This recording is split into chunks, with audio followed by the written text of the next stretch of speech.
Welcome to video 3 in the GyprockTV DIY series. In videos 1 and 2 you've seen how to plan your project, handle and measure and cut Gyprock plasterboard. Now you're ready to start the installation process. Gyprock plasterboard is installed using a combination of adhesive and mechanical fixing, and in this video we'll give you a good overview of the installation process for standard ceilings and walls. There are some areas in the home that require special installation procedures. These include wet areas, tiled areas, garages, and exterior ceilings. For detailed installation instructions for these areas, download a copy of the Gyprock Residential Installation Guide available at gyprock.com.au. As with all DIY projects, make sure you have safety glasses, gloves, and a dust mask handy. You could also consider hearing protection if you'll be working in a loud environment. As well as your safety gear, you'll need Gyprock stud adhesive to glue the board to the joists and studs, a 38mm broad knife to apply the adhesive, a hammer or cordless screwdriver. If you have a timber frame, 30mm ring shank nails or Type W 32mm coarse thread screws. For a steel frame, use number 6 Type S needle point or drill point screws depending on the frame thickness. A working platform and ladder to reach the ceiling and the top of walls. Small offcuts of board to use as packers to keep the board off the floor.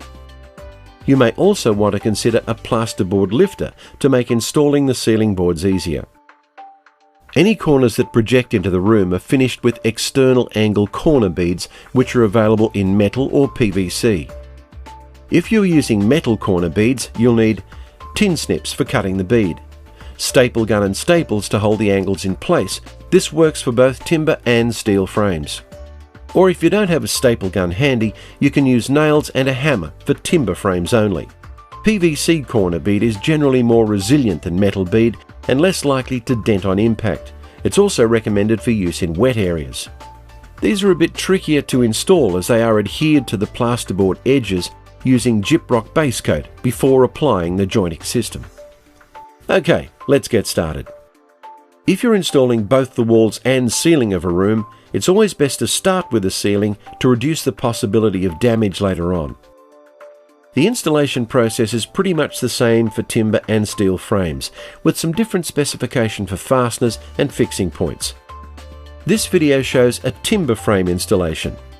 For more details about steel frame installation, refer to the Gyprock Residential Installation Guide at gyprock.com.au.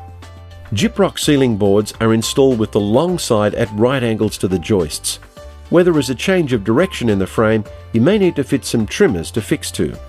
The boards are adhered to the joist using stud adhesive and fixed with screws or nails at the edges and the centre of the board to hold the board against the adhesive. First up, you need to check your joists are straight and aligned without gaps or bulges and are no more than 600mm apart. Plane back or pack out any uneven members and pull out or hammer down any protruding nails. Make sure the surface is clean and free of dirt or grease that might affect the bond with the stud adhesive. Starting around 200mm from where the edge of the board will go, apply a daub of Gyprock stud adhesive around the size of a walnut to each joist, and then every 200 to 230mm, leaving the area 200mm each side of the centre line free of adhesive, as we will be fixing the board to the joist in this area. Where the end of a sheet is at a joist, do not apply adhesive. These will be fixed with nails or screws alone. Install the sheets at right angles to the joists and nail or screw the sheet to the joists around 10 to 16mm in from the edge along the recess. Take care to drive the fastener just below the board's surface without breaking the face paper. If you've planned a square set ceiling, the edge of the board along the wall should ideally have the recess removed. Make sure you don't drive the fixing through any of the daubs of adhesive. Press the sheet firmly against the adhesive and fix along the opposite edge in the same way. Fasten the sheet to each joist along the centre line either using 2 nails 75mm apart or a single screw. At the ends of the sheet, nail or screw at maximum 300mm spacings where there will be a cornice finish, or 150mm if the ceiling will be square set. For all butt joints, as well as when the installation involves 3 or more recessed joints across, back blocking is recommended. This will reinforce the joints and ensure a smooth surface. Back blocks are strips of plasterboard that are adhered, bridging the joint from behind to provide additional support. Cut back blocks at least 200 mils wide and long enough to fit loosely between the framing members. Apply Gyprock back blocking cement to one side of the back block with a notched trowel at right angles to the joint direction.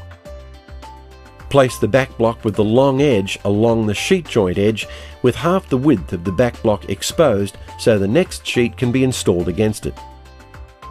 To prevent the back blocks pushing off, attach them with a laminating screw around 10 to 16 mils from the sheet edge. Fix the next sheet with the recessed edges butted against each other with no gaps. Keep going until you reach the last board. Check the measurement and cut the last board to fit, ensuring the cut edge is at the wall side of the room. Now it's time for the wall installation. Gyprock plasterboard is generally installed horizontally, glued and fixed using nails or screws to the wall studs. Check your studs are straight and aligned without gaps or bulges. Prepare your studs like you did for the ceiling installation. Plane back or pack out any uneven members. Pull out or hammer down any protruding nails. Make sure the surface is clean and free of dirt or grease that might affect the bond with the stud adhesive. Starting 200 mils from the bottom of the frame, apply walnut-sized daubs of Gyprock stud adhesive at maximum 300 mils intervals to each of the studs, making sure you keep the area 200 mils either side of the sheet edge free of adhesive. Where the end of a sheet aligns with a stud, do not apply adhesive. These will be fixed with nails or screws alone. Place a couple of plasterboard offcuts on the floor against the bottom of the frame as packers to keep the bottom edge of the sheet off the floor. Lift the plasterboard sheet horizontally onto the packers and then nail or screw it to each of the studs around 10 to 16 mils in from the edge along the recess. Take care to drive the fastener just below the board surface without breaking the face paper. Press the sheet firmly against the adhesive and fix along the opposite edge in the same way. Nail or screw every 300 mils around the ends of the sheet and any openings. Make sure you don't actually fix through any of the daubs of adhesive. Where the short ends of sheets meet at a stud, nail at 150mm maximum centres or screw at 200mm maximum centres. Drive temporary nails or screws through a small plasterboard offcut into every second stud in the middle of the sheet to help hold it tight against the joists while the adhesive dries. Once the bottom sheet is in, you can check the height of the top sheet and cut it to fit, making sure you keep one recessed edge intact. Fit the top sheet in the same way, making sure the recessed edges butt together with no gaps. If your top board has a square cut edge for a square set ceiling, make sure this goes along the ceiling edge. For corners that project into the room, we use external corner bead to strengthen the corner and protect against damage. Firstly, make sure the sheets are aligned correctly at the corner and trim any overhang with your utility knife. Cut the external bead to length using the tin snips. Fit the bead to the corner and hold it in place with staples or temporary nails. Check it is straight with your straight edge. Then staple or nail the bead through both legs at each end and every 500 mils along the length. Once your ceiling, walls and external corner beads are installed, it's time to set the joints. For everything you need to know about setting Gyprock plasterboard joints, look for video 4 in the Gyprock DIY series.